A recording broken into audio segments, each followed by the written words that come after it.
Good day everyone, our topic for today is the digital self.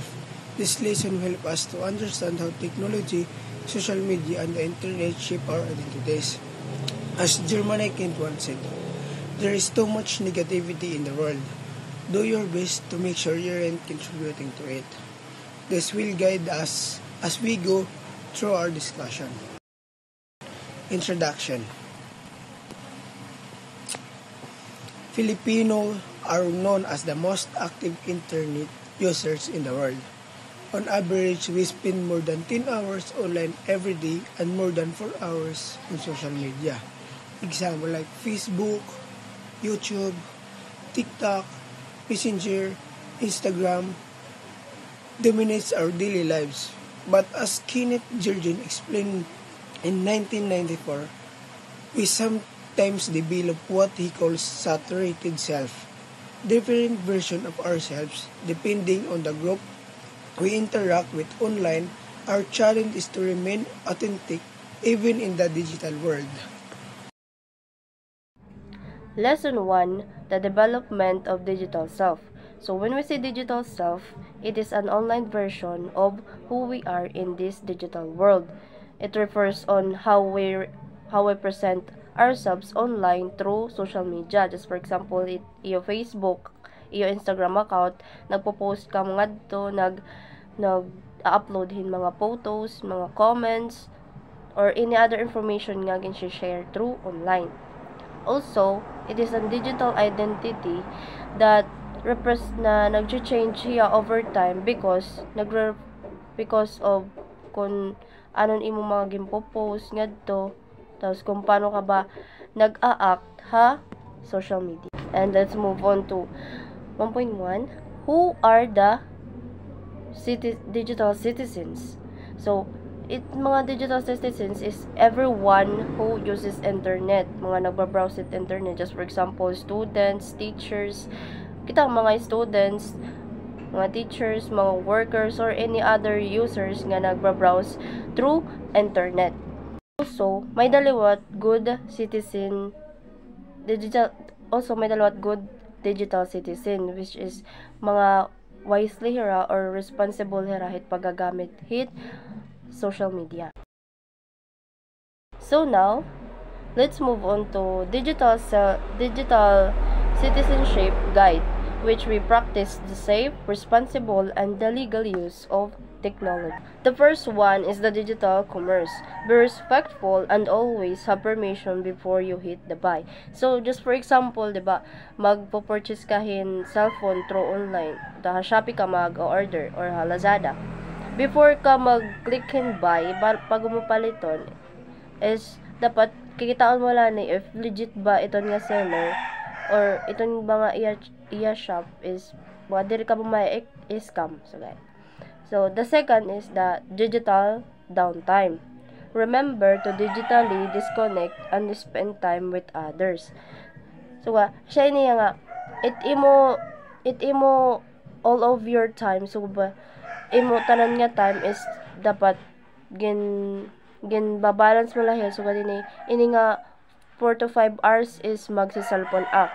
Well, ini naman nga other time ko is magbabasa akin libro, so gayton, or maghatag akin time para hit akong family, so gahit. The next is the digital ethic. Apply real-world behavioral standards to the digital world.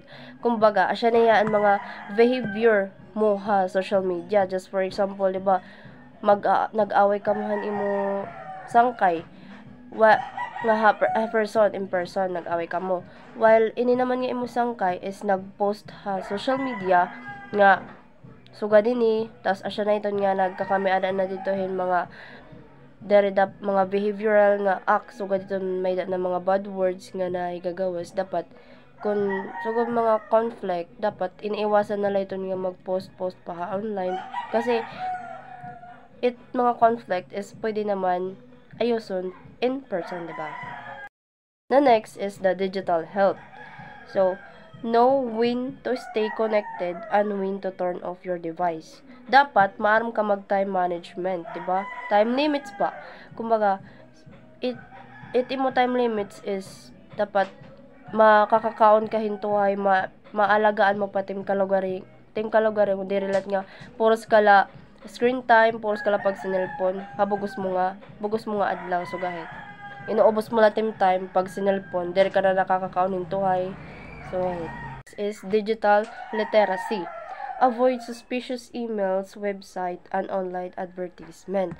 Ito nga ni nga mga, di ba, for example, mga nagpo-post ha imo email nga, sugahin, may nagdaog ako nun, sugahin dapat, iton, gina-avoid mo tiya nga mga suspicious emails because, asya ito nga, na-scam cam, sugahin. Dapat kung nalikon, relevant ba nga kailangan nga i-visit ito nga website. Next is digital privacy. So, review privacy settings, know what to share, and with whom. So, itong mga private info mo, dapat diri mo ginshare basta-basta. Kumbaga, dapat know your limits liwat kung din mo i-share or dapat ba ini i-share, ha?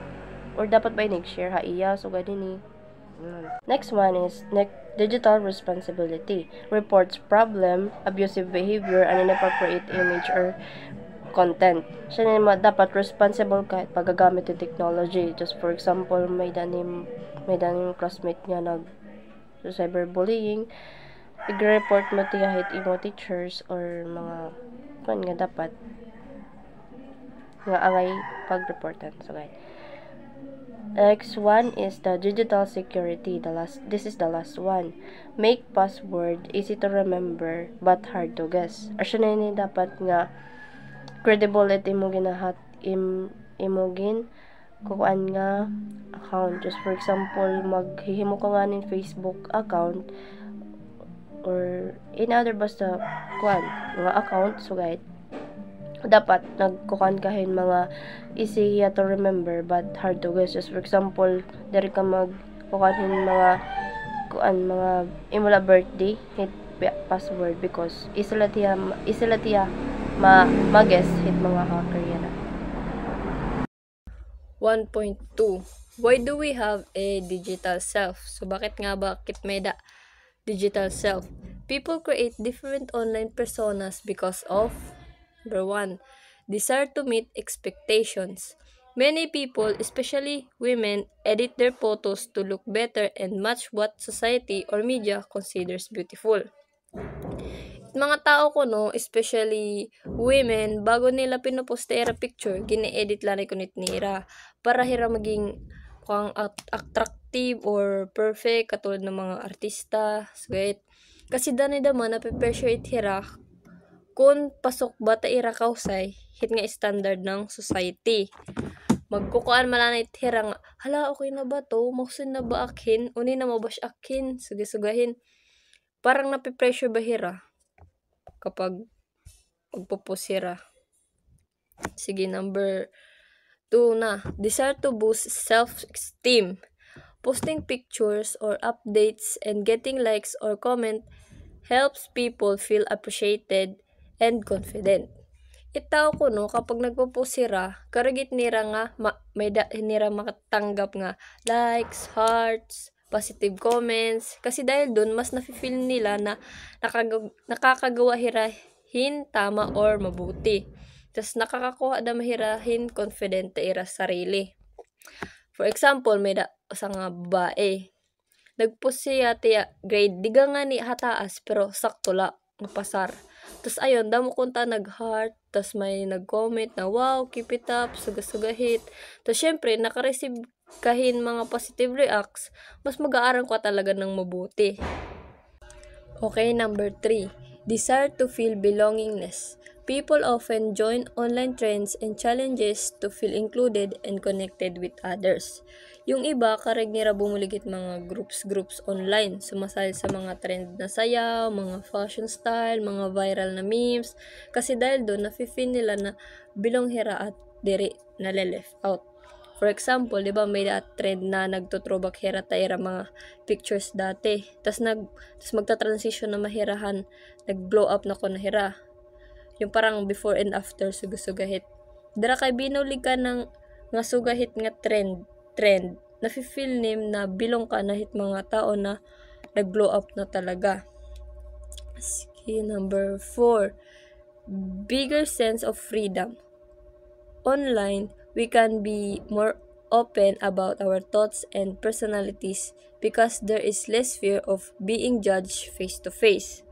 Dida kuno hit online, mas na-express naton tat mga salobin, feelings, tas na express daman naton tat sarilihin, malaya. Kasi didait online, nababawasan it takot na ma-judge hit iba nga tao. Kasi behind the screen man la it pakikipag-interact. Kaya yun, malilis team fear ba? Ma-judge. For example, maya it may da babae nga mahayain tas tahimik hiya it personal. Pero di dahit FB batak hiya magparinig taya crush sugasugait nagpapatama hiya taya mga post online. Kasi dida mas nafe-feel niya nga mas safe i-express it iya feeling behind the screen. Number 5, striving for ideal selves. Photo filters and editing tools let people present the best version of themselves, which can make them feel more confident. Okay, it mga tao na gamitin editing apps, mga filter, nakakatulong ithaira para may pakita tera version na karuyag nira makuain real life. So sa pamamagitan hin editing app or filter, nagiging confident na hira ipakita tera sarili. For example, may na babae na insecure hiya tiya kahimo tas tiya lawas, tas nagpicture hiya bago niya i-upload tiya picture. Ginamit la na hiyain editing app na nagpapa-clear skin, napa-white ng teeth, tas gin-edit pa niya tiya lawas para magkamay shape. So, sa ganun, nakikita niya taya karuyag na ideal self. The digital world gives freedom, but it's important not to lose touch with reality. So, may da natin digital self kasi sa loob ng digital world, may dito natin namimit at expectation tat sarili. Nafe-feel natin na accept hit mga tao at nabuboost at confident. Pero syempre sa totoong buhay, in reality kumbaga, kailangan mong magpakatotoo pa rin. Tapos huwag mong idepende sa mga likes or comments yung halaga mo bilang isang tao. And now, let's move on to lesson 2, understanding your online identity. So, online identity, it shows how people present themselves online, encompassing the actions, interactions, and information they choose to share digitally. So, understanding your online identity is who you are, your characteristics, habits, inspiration, and interest. One's online identity is summed up by the way you behave online. That is the things you spend most of your time doing. The site you visit, the way you interact with others, and the things you choose to highlight about yourself is part of your personal brand. So while a posting can be made a matter of seconds, it can leave a footprint for the future. So for example, online identity is social media platform. So social media platforms, information displayed on a social media profile, such as profile pictures, bio posts, and interaction, contribution to personal online identity. And isa pang example is online username. Nag-choose ka din specific username can reflect a person's personality or interest. So on social media profiles, aadit iya hit Facebook. Di ba tat mga profile picture, amit it social media profiles. And online username naman, ada di ba ito yung Facebook. So makakapagpili kita, hit kung ano tat igngangaran, hanaton, Facebook. Example, pwede nat ibahan na natin name, pero syempre mas maupay kung igbubutang hit aton name, username is an aton talaga real name. Kaya understanding your identity nga rin. And next, the selective self-presentation and impression management. Impression management refers to the activity of controlling information to stir other opinion in the service of personal or social goals. Silenker and Pontari 2000, a subtype of impression management, is self-presentation. According to Goffman, 1959, and Leary and Kowalski, 1995, self-impression is the process of controlling how is perceived by others people. And it's the key to relationship inception and development. To construct positive image, individuals selectively provide information about them and careful cater this information to response to others' feedback. So selective self-prevention, specific act of choosing what information to present about yourself to others. So an example, like it company job interview, kung ganon, company marketing efforts to present its product, or for example, it company nag-ano kita isa nga product like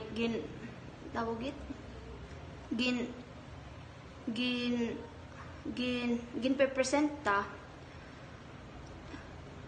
possibly, or a job candidate highlight their skills in interview. So ngayon may pa like parang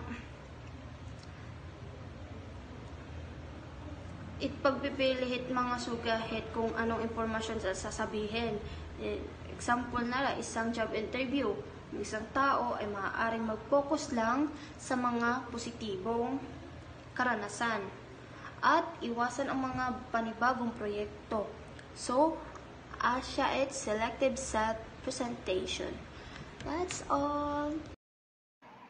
Good day everyone!